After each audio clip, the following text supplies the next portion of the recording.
all know about Bill Belichick and DeAndre Hopkins' bromance, and it's looking like Hopkins could be had for a second rounder if the Patriots want him.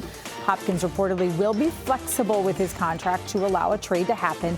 The question is, how would he mesh with Bill O'Brien here in New England? The two had issues together in Houston, with Hopkins once replying about their relationship with what relationship? Oof. Perhaps the Patriots instead turn to Vikings receiver Adam Thielen.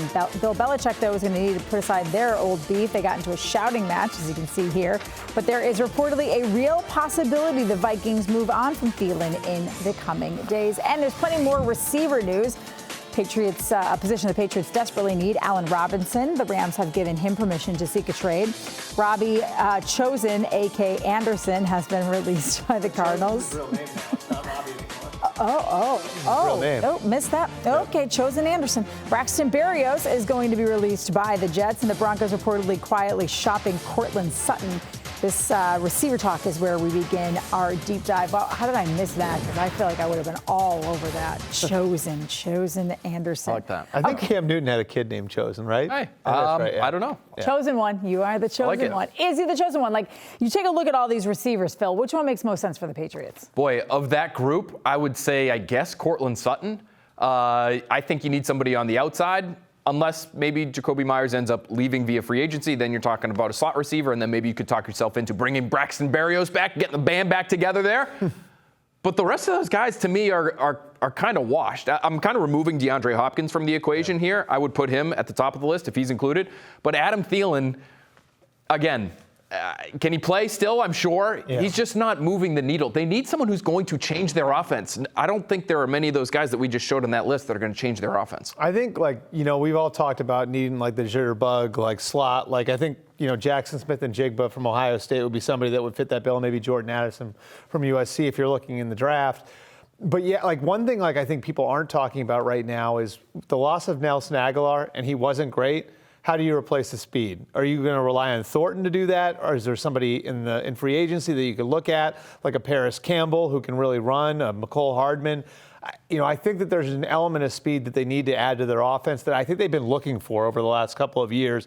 Drafting Thornton where you drafted him, paying Nelson Aguilar what you paid for him. And I feel like they still haven't gotten that result that they want out of going and getting those. Well, you have to combine the speed with the actual ability. That's been the problem. Yeah. Even somebody like Mecole Hardman, again, it's nice to have fast guys. If they can't play, what are they doing for you? I think Mecole Hardman is an NFL player, Trenni, but he's not a game-changing NFL player. Hardman's interesting to me just because you can use him different ways. You can hand him the ball in the backfield. I sort of wonder if playing with Tyreek Hill for all those years, if there's something that he had that had those years that was hidden because Hill was doing a lot of the things that maybe you would have used him to do. We didn't see it this year, but he was banged up. But Bert, if you're a Patriots fan and your offseason move is Mecole Hardman, are you I feel good about this? Yeah, but are you only saying Adam Thielen because of the name? You know what I mean? What about DeAndre Hopkins? You both sort of do you not think that will happen? Is it not a good combination because of how he gets along with Bill O'Brien, but he does get along with Bill Belichick? The O'Brien thing's definitely something that they would have to, they would have to resolve that before trading for him, obviously. The other thing, and this is one of the problems in Houston, the guy doesn't really practice. And I think that can be an issue in a place like here, is that this guy has been managed in a certain way going back to Houston through his time in Arizona, where he really didn't spend much time in the practice field. And you put this guy in the roster here, and he's instantly going to be one of your better players. And in the environment that they have now, this isn't 5 years ago, where you had all of these veterans who had rings.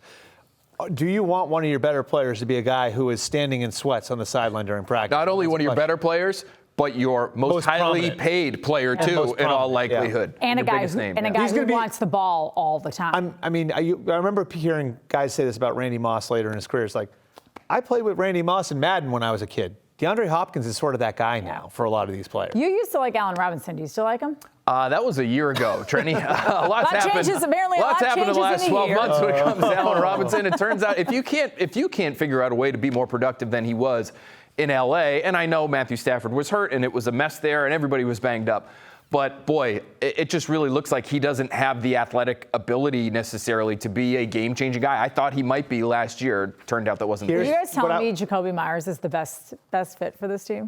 He might wind up getting the most money of any free agent receiver. If you look at the list right now, but is he right? But for is he going to get the most money of any of those receivers for the Patriots? I think the problem with Jakobi Meyers right now is I think the Patriots have a couple of needs at that position that aren't filled by Jakobi Meyers. I love Jakobi Meyers. The story's great. What he's done for the team's awesome. And I think, the trust level with Mac Jones is really, really important. But if you're saying we both need more speed at the position and we need a jitterbug slot that can get open and create first downs and move the chains, can you afford to pay Jakobi Meyers $12, $13 million and still fill those other needs? Well, we may find out because legal tampering period does begin Monday, and Bill Belichick has plenty of money to spend this offseason.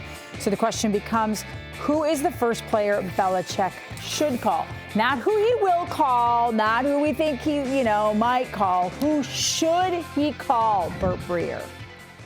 The one guy I really like here, is Tremaine Edmunds. I think that there's some untapped potential there. Buffalo's not letting him go because he can't play. It's because the tag number at linebacker is out of control. And the tag number at linebacker, for those that don't know, is set at an edge rusher number. Outside linebacker. Yeah. Right. Which Even though that's not what Edmonds is. Right, and that's not what Edmonds is. And that's why off-ball linebackers like C.J. Mosley typically make it to the market. And there are very few linebackers that are the ideal size for Bill Belichick, right? Very few guys that have the size to play the way Bill wants them to play and are still this athletic. He's one of them. He has both got the size Bill wants, and he's got the athleticism to run, and he's 24. You know what I mean? So I look at these things, and it's if there's one guy out there in the market that I think Bill might have eyes for, that you'd say, I could really see him actually opening the vault and spending and not looking for a discount, I think it's him. And by the way, Phil, Bill's got a long history of poaching from other teams in his division. Oh, within the division. Oh, yeah, that would be a great use of his money, though. Great side benefit. No, not in my opinion. I don't think it's a yawning need the way they have at other positions. I would be on the phone with tackles. He should be on the phone with somebody like Mike McGlinchey. He's not the perfect player, but he is a starting caliber right tackle. And you can't go into the season with what you have at that position right now. I'm not sure, Trenni, you want to box yourself into a corner going into draft weekend saying, we need a starter at tackle because those guys typically go really early, and the Patriots might be in that range. But sometimes those guys aren't ready to play right away. Mike McGlinchey, Caleb McGarry, Jawan Taylor, these are guys that are sort of in that second tier of tackles behind Orlando Brown, and that they should be on the phone with. The Orlando Brown thing's interesting because his dad played for Bill, and Bill loves those sorts of things where he can get information Zeus, on guys. Right? Yeah. Zeus, yeah. I mean, the problem is that Orlando Brown has been seeking $20 million a year for a couple of off seasons now, and I don't know if they're going to be willing to pay that. I also think the guy is dead set on playing left tackle, and honestly, he's a really, really good right tackle. I think at left tackle the last couple of years, he was good, not great. I don't know if you want to pay that much for him. Yeah, I think he'd be a little bit too expensive for them.